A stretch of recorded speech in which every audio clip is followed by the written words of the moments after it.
Отсюда! Что ты здесь трешься? Ведь все! Да я такое же право имею, как ты! Если уже физически не могу не видеть, не слышать. Съезжай уже, сколько можно? Anak laki-laki itu duduk di meja belajarnya untuk melihat ke arah luar jendela kamarnya dan memperhatikan anak-anak yang sedang bermain bola di halaman luar apartemennya. Lalu ia mulai menyibukkan diri dengan menulis di bukunya. Tak lama seorang wanita berambut coklat muda masuk ke dalam kamarnya dengan gebrakan kasar di pintu. Квартиру смотреть. Вещи прибери свои. Wanita itu menyuruh anak si pemilik kamar untuk merapikan kamarnya dengan segera karena tamu mereka akan datang. Setelah wanita itu keluar dari kamar anaknya, ia menuju ke pintu depan mereka karena rupanya tamunya sudah datang. Anak laki-lakinya itu langsung menutup pintu kamarnya dengan kasar saat mendengar suara orang lain dari luar kamarnya. Tamu rumah mereka ini adalah ternyata calon penghuni baru yang akan membeli apartemen mereka. Kini mereka datang untuk melakukan survei apartemen yang akan dibelinya. Di tengah kesibukan menulisnya, tiba-tiba pintu kamarnya dibuka oleh sang ibu. Ibunya ini juga memukul kepalanya dengan kasar dan menyuruhnya untuk menyambut tamu.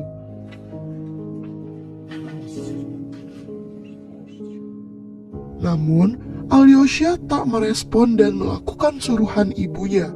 Ia malah melengos keluar dari kamarnya dan si calon pembeli rumah mulai puas dengan apartemen yang akan mereka beli. Malamnya, ibu Alyosha sedang duduk di sofa menggulir layar ponselnya sambil meminum anggur. Lalu, seorang pria datang masuk ke rumah mereka. Pria itu menjelaskan pada mantan istrinya jika anak itu membutuhkan sosok ibu di usianya. Wanita yang sedari tadi duduk itu mulai menyuarakan pendapatnya untuk perdebatan ini. Ia mengatakan jika anak itu membutuhkan sosok ayah, apalagi anak itu suka dengan hal-hal seperti perkemahan dan asrama. Bahkan ia ingin menjadi tentara suatu hari nanti. Dan perdebatan mereka semakin menjadi dan saling membentak satu sama lain. Да, когда захочешь, тогда и скажешь. Хочешь, прямо сейчас давай, разбуди его и скажи. Давай, вперед. Seolah melupakan jika anak yang mereka bicarakan berada di rumah ini. Sedangkan anak yang dijadikan bahan bertengkar orang tuanya merasa frustasi di kamarnya. Ia menangis tanpa suara di kamarnya hingga seluruh tubuhnya bergetar. Отсюда! Что ты здесь трешься? Ведь все! Да я такое же право имею, как ты! Если уже физически не могу не видеть, не слышать. Съезжай уже, сколько можно? Ia sudah tak kuat mendengar orang tuanya yang selalu saja bertengkar. Dan pertengkaran orang tua Alyosha ini berakhir dengan ibunya yang masuk dan langsung mengunci pintu kamar. Di pagi harinya, Alyosha sudah disiapkan segelas minuman coklat hangat di meja makan. Namun anak itu hanya melihat minuman itu dan tak menyentuhnya. Че клёвый такой? Заболел? Я не клювый. Ia lalu berdiri dari kursinya dan akan keluar rumah. Dan si ibu menanyai putranya itu, mana ucapan terima kasihnya? Alyosha lalu mengucapkan terima kasih kepada ibunya sebelum ia pergi keluar rumah.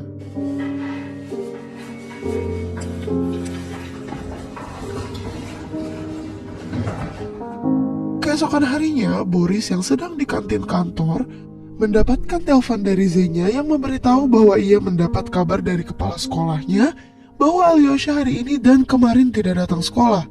Zenya memberitahu jika ia tak bertemu dengan Alyosha sejak kemarin anak itu berangkat sekolah. Kemarin ia pulang larut malam dan tak memeriksa Alyosha dan bangun siang hari ini. Jadi ia berpikir putranya itu sudah berangkat sekolah. Mendengar kabar itu, Boris justru menyalahkan Zenya yang tidak memperhatikan Alyosha dengan benar. Alhasil, Zenya kembali emosi mendengar ucapan Boris dan berakhir ia meneriaki mantan suaminya untuk kesekian kalinya. Бревно. Zenya menghubungi polisi untuk menindaklanjuti putranya yang tidak pulang dalam sehari. Polisi mendatangi apartemen mereka dan mengecek semuanya. Polisi menyimpulkan jika tidak ada kejahatan di kasus ini dan Alyosha pasti akan kembali setelah kurang lebih 10 hari. Polisi tidak bisa banyak bertindak untuk kasus ini.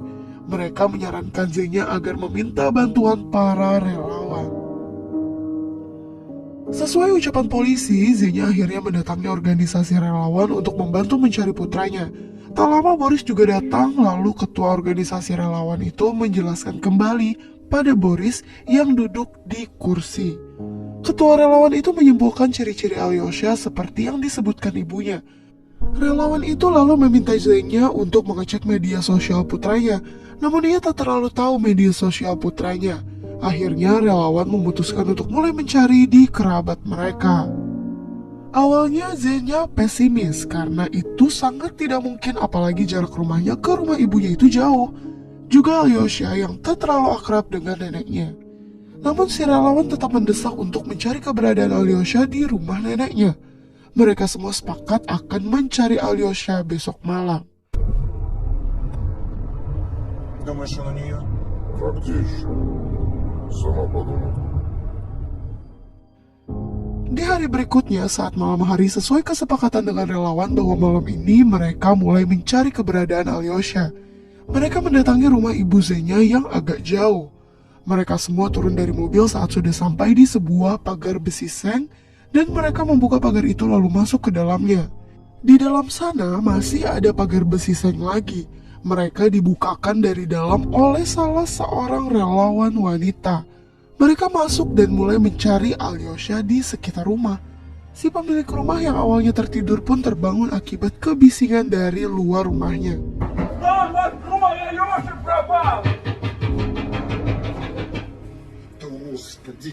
Wanita tua itu pun membuka pintu rumahnya, bersiap mengomeli tamu malam yang mengganggu tidurnya.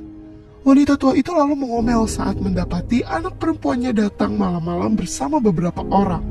Walaupun begitu, ia tetap mempersilahkan mereka masuk ke dalam rumah untuk bicara. Zenya mempertanyakan keberadaan putranya yang hilang pada ibunya. Ibunya tentu menjadi bingung karena cucunya itu tidak pernah datang ke rumahnya sendirian. Dan berakhir Zenya kembali diomeli dengan ibunya di depan banyak orang. Не надейся! Я Богу все завещаю! Все! Ibunya juga membongkar cerita buruk di balik pernikahan Zenya dan Boris yang cukup membuat Zenya malu. Karena banyak orang yang mendengar ucapan ibunya termasuk ketua relawan. Di sepanjang perjalanan, Zenya mengulas balik kisah mereka bagaimana awal mula ia bisa menikah dengan Boris. Ia berkata pada mantan suaminya yang sedang mengemudi ini, jika dulu saat ia menikah, ia tak sedikit pun mencintainya. Ia mau dinikahi hanya agar bisa kabur dari ibunya. Dan rupanya si mantan suami ini hanya memanfaatkannya untuk mendapatkan sebuah pekerjaan. Wanita itu lalu berteriak dalam mobil dan menyalahkan mantan suaminya itu. Серьезно. Серьезно, пошла. У тебя сын пропал, скотина! Keesokan harinya, mereka mulai mencari Alyosha di daerah hutan. Para relawan turun ke area hutan sesuai dengan instruksi dari ketua, lalu memanggil nama Alyosha sesuai instruksi. Namun pencarian mereka kali ini juga nihil. Tak ada tanda-tanda akan menemukan anak laki-laki berusia 12 tahun itu. Kali ini polisi juga turut bertindak. Mereka mengecek CCTV untuk melihat kemungkinan kemana Alyosha pergi. Anak itu ternyata pergi dengan terburu-buru, masih menggunakan jaket merahnya, lalu keluar dari rumah dengan berlari, dan para tetangga juga tak ada yang menjadi saksi saat Alyosha pergi. Untuk pencarian yang lebih serius, kini Boris sebagai ayah kandung Alyosha memutuskan untuk mengambil cuti kerja dan tidak menemui Masha. Wanita itu kini sedang mengungkapkan kekesalannya karena Boris tak memiliki waktu untuk bertemu dengannya, malah pergi mencari Alyosha bersama mantan istrinya. Маша, не глупи. Я тебя люблю. Правда? Namun dengan mudah Boris mengatasi masalah ini. Ia hanya meyakinkan Masha bahwa hanya dialah orang yang dicintainya. Di tempat lain, lelaki Zenya sedang melakukan video call dengan wanita lain. Bahkan mereka berbincang layaknya sepasang kekasih yang melakukan hubungan jarak jauh alias LDR. Zenya tentu tak menyadari itu karena kini ia sedang tidur di kamar lelakinya. Setelah mengakhiri video call-nya, pria itu menghampiri Zenya yang mulai terbangun dan berlagak seolah tak melakukan apa-apa sebelumnya. Zenya lalu mendapat telepon dari ketua relawan untuk menanyai teman-teman Alyosha. Ketua relawan, Zenya dan juga Boris mendatangi sekolah Alyosha. Mereka menanyai satu-satu teman Alyosha apakah ada suatu tempat khusus seperti markas untuk mereka bermain. Namun anak itu hanya diam saja memasang wajah serius tak mau menjawab. Si ketua relawan mencoba agar anak itu mau memahami situasi bahwa keselamatan temannya lebih penting ketimbang sesuatu tempat rahasia mereka. Perlu beberapa kali si ketua relawan untuk membujuk anak itu, hingga akhirnya ia mau memberitahu lokasi markas mereka.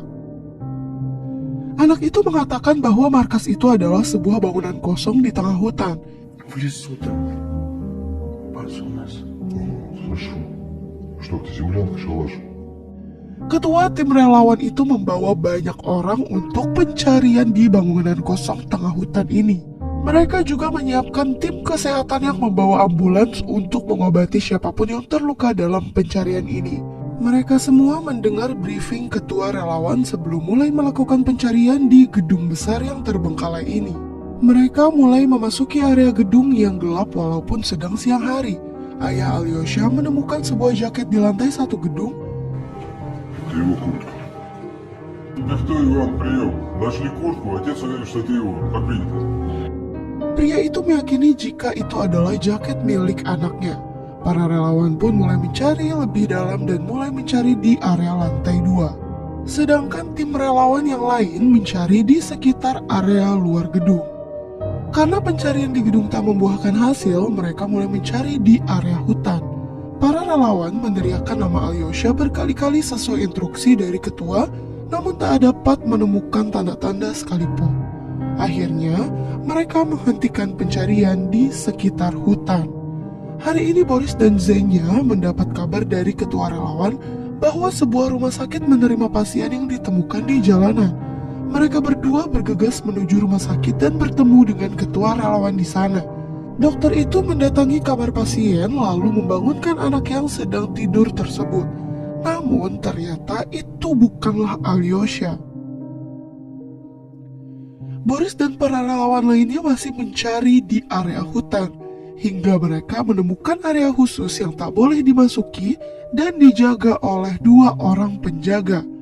Boris selalu memberikan poster yang bercetak wajah Alyosha. Mereka menyusuri hutan dan menemukan sebuah sungai, dan mereka menghentikan proses pencarian di sana karena kondisi cuaca yang memburuk.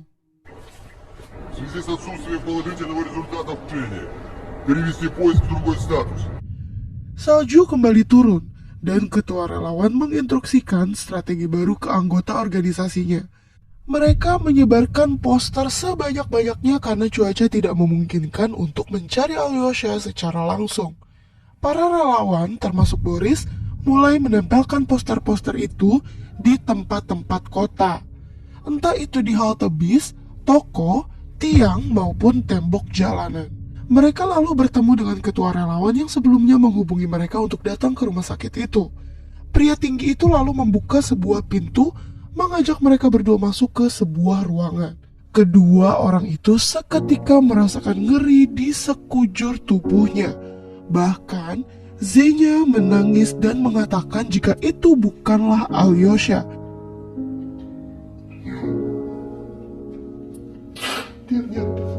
Ia mengatakan jika putranya itu memiliki tanda lahir di dadanya. Lalu, ketua relawan itu bahkan menantang Zenya untuk melakukan tes DNA terhadap jasad yang sudah membusuk di depannya ini. Zenya lalu menoleh ke arah Boris yang sedari tadi terdiam mencerna semuanya. Zenya memukuli Boris yang hanya diam saja tak mengatakan penolakan. Ketua relawan itu lalu memisahkan Zenya yang menyerang Boris lalu membawa wanita itu keluar dari ruangan dan langsung dibantu oleh lelaki Zenya untuk menangani wanita itu. Sedangkan Boris memegangi kepalanya yang rasanya akan pecah saat itu. Putranya sudah tiada karena kabur dari rumah, dan itu karena dirinya tak memahami putranya dengan baik sebagai orang tua.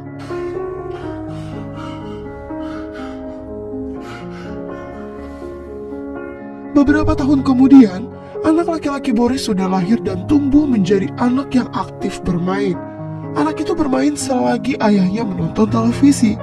Pria itu menatap keluar jendela dan melihat salju turun, mengingatkannya akan kejadian beberapa tahun yang lalu.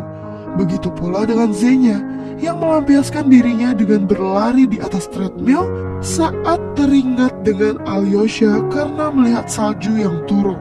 Sepasang mantan suami istri ini sama-sama mengalami penyesalan dan rasa bersalah yang mendalam untuk selama-lamanya atas kematian anak mereka.